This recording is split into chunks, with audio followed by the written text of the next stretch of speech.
Welcome back to Final Fantasy IX for the third time. I have to say, I'm having some major malfunctions today, ladies and gentlemen, so I'm probably going to be a little bit silent through this scene with Lep here. But first, real quick, Ether. Go up the stairs. And somebody has been hiding money under their pillow. Okay. And here we go. Talk to Mr. Black Magic. I do apologize if I rushed through this a little fast, but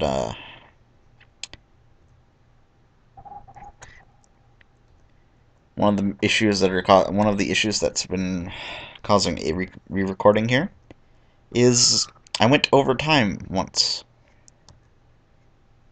and that did make me a little disappointed. I then realized YouTube is a little stricter than I thought.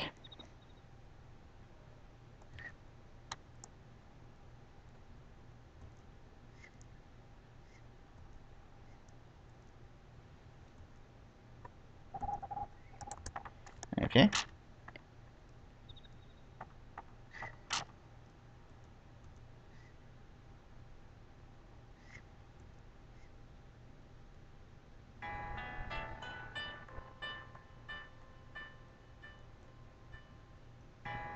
And we are now in a flashback. If you've taken a break between last time you played, this actually serves a purpose. But if you've been playing straight through, I would think this seems a little pain in the neckish. Because if you've been playing straight through, this has happened like 10 minutes ago. Depending on your play speed. If you're slow as me, it's been about an hour. Of course, I've been stealing everything that I can.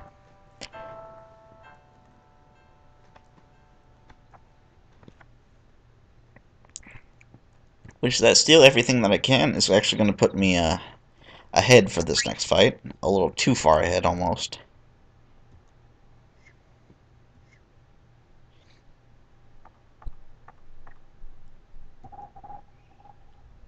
Shinji apparently has on his plotting face.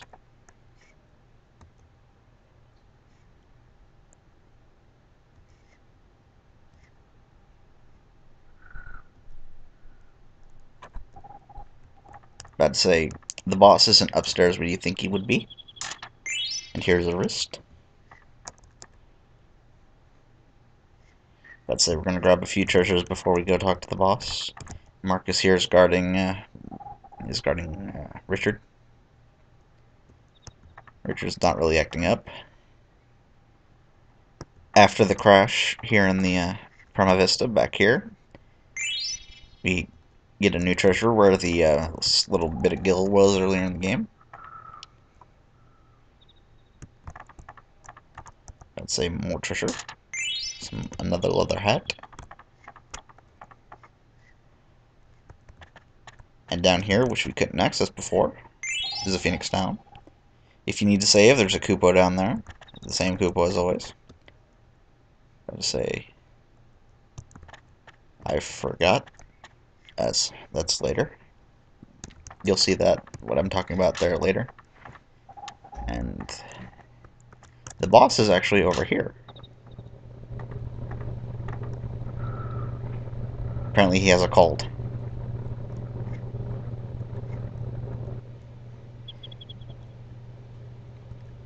About to say, apparently I did take a long time, even though I don't really know how long I've taken.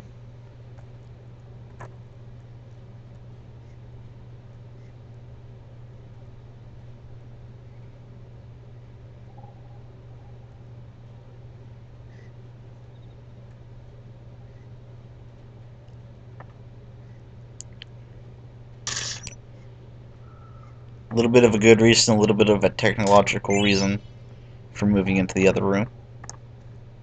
Excuse me for a second. Think I may be coming down with something. We're gonna fight Baku anytime. This fight is a pain in my neck, I will admit. because I either take too long or I make a mess up. Baku here has between 200 and 300 health, somewhere in the middle there. How do I know? He can only survive 3 flat attacks from Shinji. He also has 2 things to steal. One I want, one is decent. Let's see what I can get. I get the decent item. Okay. That means he's going to take a couple of beatings before I can steal from him. It also means he's not going to give up what I want easily normally. Let's see. About to say, 92, that's actually a little more than it normally does. Normally the Mage Masher does about 88 damage, I've noticed. There's a little bit up and a little bit down variance in that, but normally that's about it. Okay, we've now taken just under half of his health, and it still won't let me steal it. I'm going to attack him one more time, and if I can't steal it after that, I'm going to have to pause the video while I try and steal it.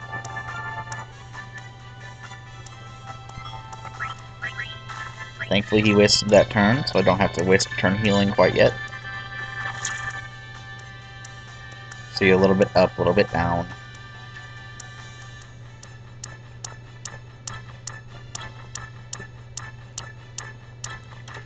Okay.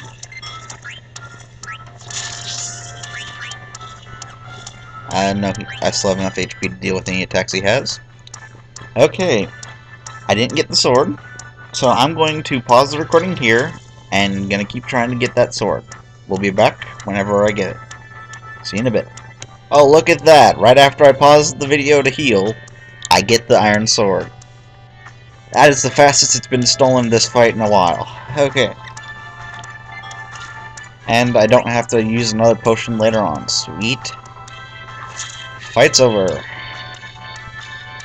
Like I said, he can take at most 3 hits from the Mage Masher at this point. About to say, from the looks of it, I'm actually led to believe Baku is a bat kind of person, but I'm not sure. Anyway.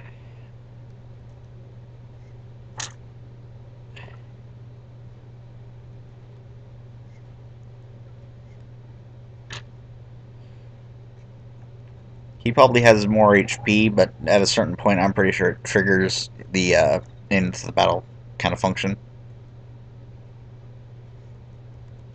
Basically, this is going to allow me to recruit the new party members. I'm going to recruit them real quick. You're just staring at the Garnet doll.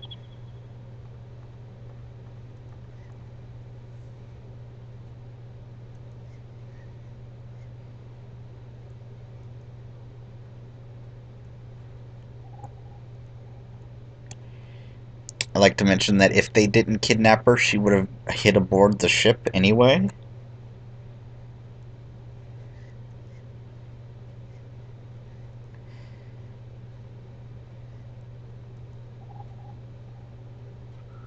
I do find that funny. That she would have just stowed away. And it wouldn't have met the only thing that would have differed was she wouldn't have been down here anyway. Like I mentioned earlier, we actually changed Richard's last name. His first name is Adalbert, something like that. And that's the only time I've actually seen that you change their last name instead of their first. Anyway.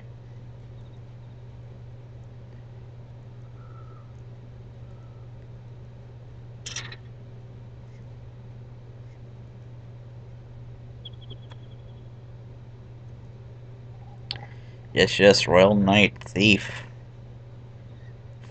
This is the first thing that actually makes sense in my opinion, because he's been holding us up this entire time with his conversation. He wants us to recruit Lep.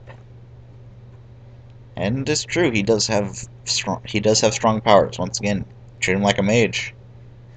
He will kick ass if you treat him like a mage. Treat him like a melee fighter, he will be in so much trouble.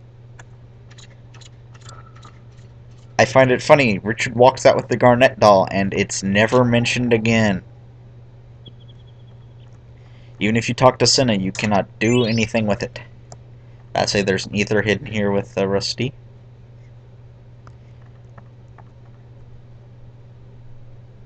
And, oh, that's not the right way.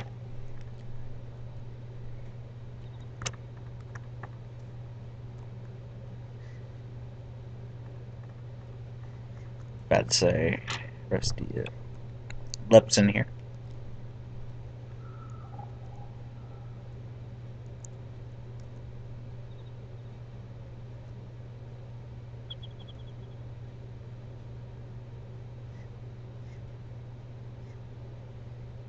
It was doing more damage than the Mage Masher was, which almost every monster in this forest is rather weak to fire.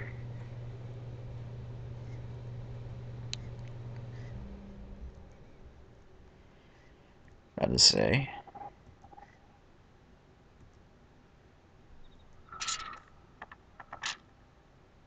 And this sets up an ability I really like for Richard.